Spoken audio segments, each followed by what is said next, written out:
Let's speak with our next guest about the incompetence in government, definitely on the federal level, and how there is actually competent government in many of our state legislatures and governor's mansions around the country, because we heard from a lot of those people throughout the week here in Denver, Colorado. Jonathan Williams, our great friend of the station here. You can find him ALEC.org, and he joins us once again here on the Tim Jones and Chris Arps Show. Jonathan, how you doing? Well, what a week it has been out here with 1,500 or so of our freedom-loving state legislator and other partners from across the country. Yeah, Jonathan, talk for a minute. We'll get into some nitty gritty here, but talk for a minute about the size and scope of this meeting. The left seemed really excited when they were able to cancel gatherings like this all across the country a few years ago. So everybody had to rebuild from that. But my understanding is we are back to pre-COVID levels and beyond. A lot of excitement seen in this massive attendance here in downtown Denver for the ALEC annual meeting, right? Well, it sure was. I mean, it's probably the most conservative downtown Denver has seen in quite a long time. But it was great to be gathered together and talk about real solutions and issues at the state level, and just juxtaposing this stalemate that you were talking about in Washington with just so many positive solutions. But you're right. I mean, thinking about Missouri, primaries right around the corner, Kansas, where our national chairman, Senate President Ty Masterson, presides, and 4 or 5 other key ALEC states having primaries, and still having something like 400 state legislators and 1,500 other attendees. Just an incredible turnout. So, yes, we are back and better than ever before at ALEC. It's a great time to be here. Jonathan, tell me what were your personal highlights for the week? There were so many great keynote speakers at the giant plenary sessions, at the breakfasts and the lunches. There were so many awesome topics discussed at the 10 task force meetings and some of the other additional topics. We just wrapped up about an hour ago talking about what the future holds in a post Chevron, thank goodness, world where the regulatory state has finally been properly hobbled and hopefully put back in its proper box. So what were the big highlights for you this week? What were the topics, the people that you enjoyed hearing from most? Well, it was just so many of the choose for. I mean, as you know, Tim, we had, I think over 5 governors that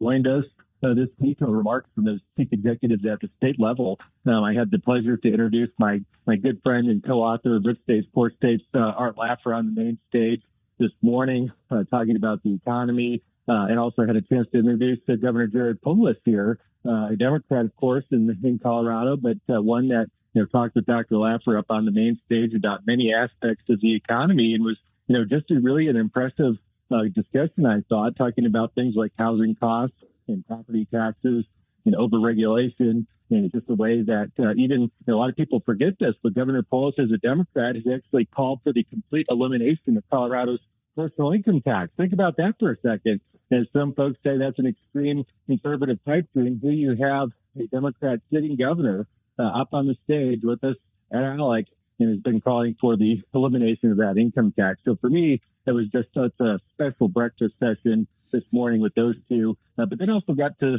spend some great time with Governor Kim Reynolds of Iowa today. And I'll tell you what, Tim, I've been a fan of hers for a long time. As you know, she's been right on the tip of the spear of looking at some of the major reforms in education freedom, Iowa being one of the first out of the gate, really kicking off the state flat tax revolution that we've talked about many times on the show. Somebody that's just led on those bold reforms. So this is way more than that, but just off the top of my head, those two really stuck out as two really, I thought, interesting discussions today. It's amazing we crammed that all in just 4 days here in the Mile High City here. Speaking of Jonathan Williams, he's at Tax Economist on Twitter X. You can also find him at ALEC.org. He's the author of Rich States, Poor States. 17th annual version came out. Jonathan, I want to ask you about that. And, the Rich States, Poor States has become really a economics Bible for many. It's co-authored by yourself, Dr. Art Laffer, the great Stephen Moore, and you track actual data, actual facts of what it's the results of state public policies that results in where they end up on these rankings. Jonathan, the Utah delegation was here in full force this week. They've been number 1 in Rich States, Poor States for 17 years and running. And when you look at the top 10 of that list, there's no surprises. Jonathan, when you look at the bottom 10, there's also no surprises. Tell us a little bit about the policy prescriptions that put people in the top. What are the things that states are doing wrong that put them into the bottom?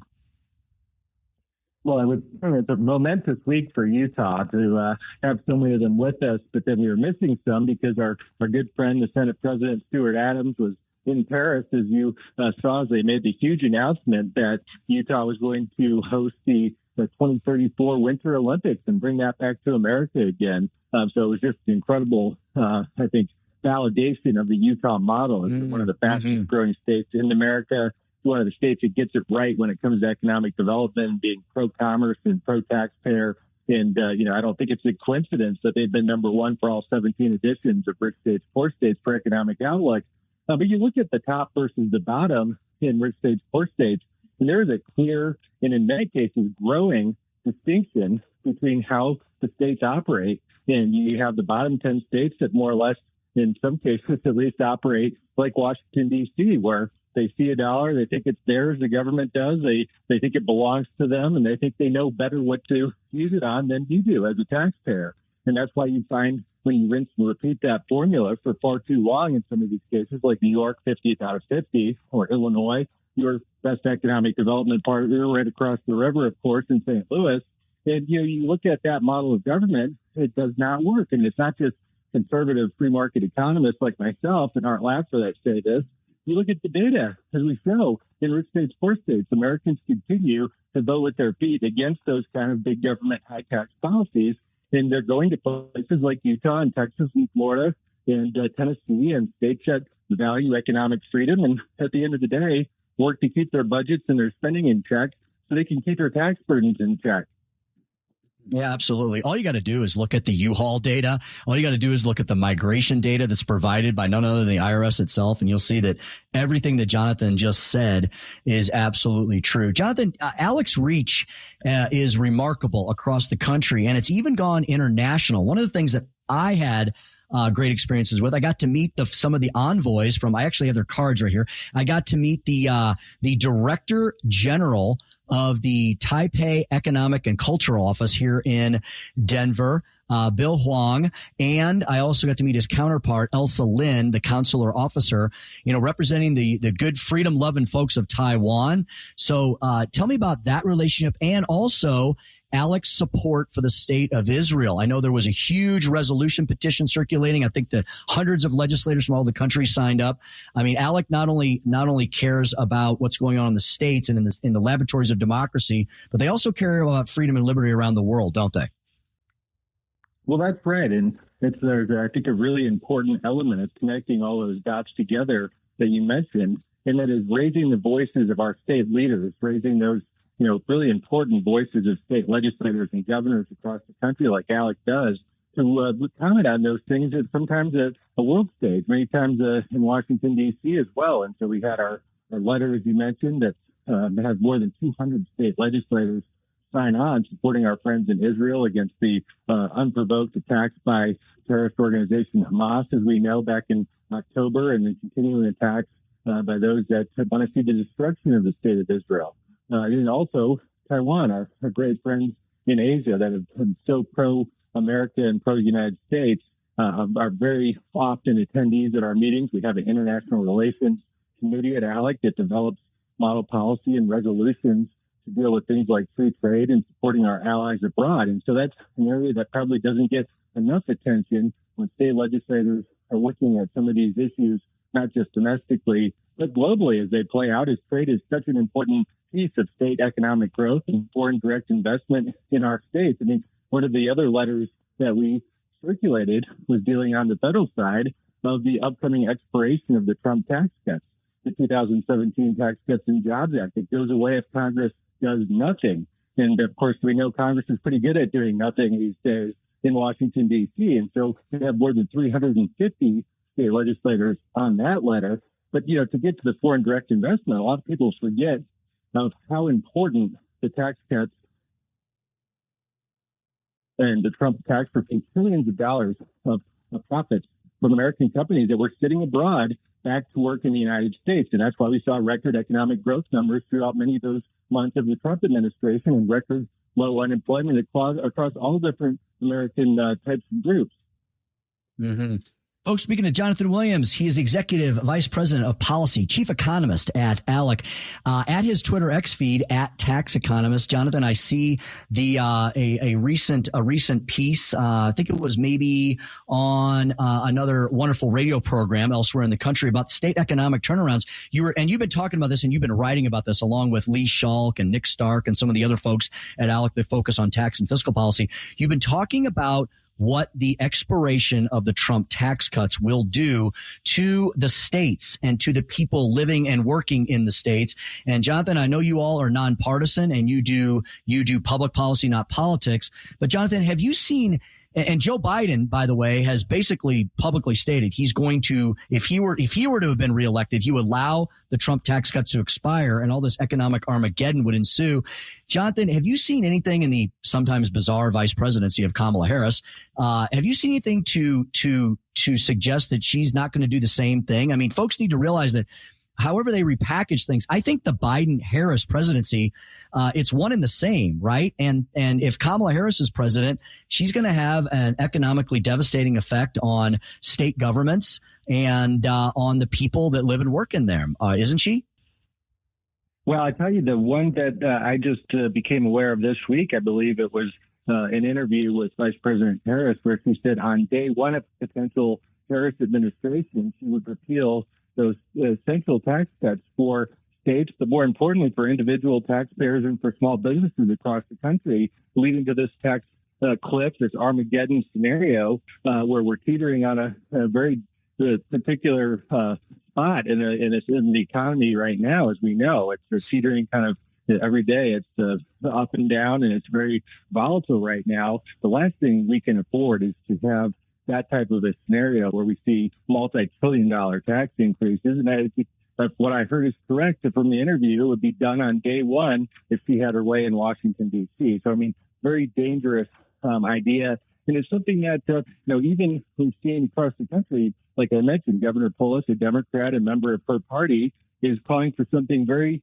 opposite of that. And so it's an extreme position that members of the Democrat Party at the state level don't even agree with. Mm-hmm. So, Jonathan, before I let you go, and as everyone is departing and preparing to depart Denver to take all of this wonderful knowledge, information, and new friendships back to each of their respective states, Jonathan, what are you thinking are going to be the major policy prescriptions that come out of this annual meeting as you all begin to craft the 2025 policy provisions and prescriptions for the states? Like, what are the issues you think that will rise to the fore in the laboratories of democracy in the months and the next year ahead? Well, I think we're going to see some great new things coming out, such as from this meeting where we've had new model policy being approved at the task force level on things like stopping squatters and actually enhancing property rights of individual homeowners across the country, addressing the fentanyl epidemic, looking at things like that. But we're also going to be continuing many of the core policy ideas that are carryovers from this year as well, because they're such important issues to go forward with. So just today, we had a meeting of our Education Freedom Alliance, a group of concerned legislators and policy groups from all across the country, where the goal is to educate on the need for more education freedom in states all across the country to get to this place where every family is empowered to make those essential decisions for the future of their kids. That's going to be a continued priority, absolutely, as we've seen now 12 states adopt universal school choice education freedom policies just in the last 3 years. An incredible movement there. But I mean, many discussions this week on the need for enhanced energy affordability and reliability as more demand occurs through many different regions across the United States. It's clear that we need more capacity and affordable, reliable energy, and stop discriminating in many cases, like we see in the blue states, away from very clean sources, reliable, affordable sources of energy, such as natural gas and nuclear and things like that need to be a part of the future. And then, of course, economic opportunity and tax cuts, as we see continuous areas for states to utilize surpluses or to balance their budget and continue to give taxpayers needed relief. given the uncertainty in Washington, D.C. Those are going to be absolutely some of the themes we see continue into these priorities for 2025. ALEC continues to be obviously a wonderful resource for the 50 laboratories of democracy, and especially for all the great elected official leaders that exist in those different laboratories across the country. Jonathan, it has been a jam-packed week. It's been a pleasure working along your side and watching this massive machine run. It was great to see old friends and meet some brand new ones. Looking forward to helping make America great again in all the 50 state capitals across the country, with the ALEC policy prescriptions leading the way. Thanks for everything. Well, thanks for being with us. And to make America great again, we absolutely need to continue to make states great again. That is absolutely true indeed. Bullseye, bingo on that one. Jonathan, we'll talk to you again soon. Looking forward to it. Take care.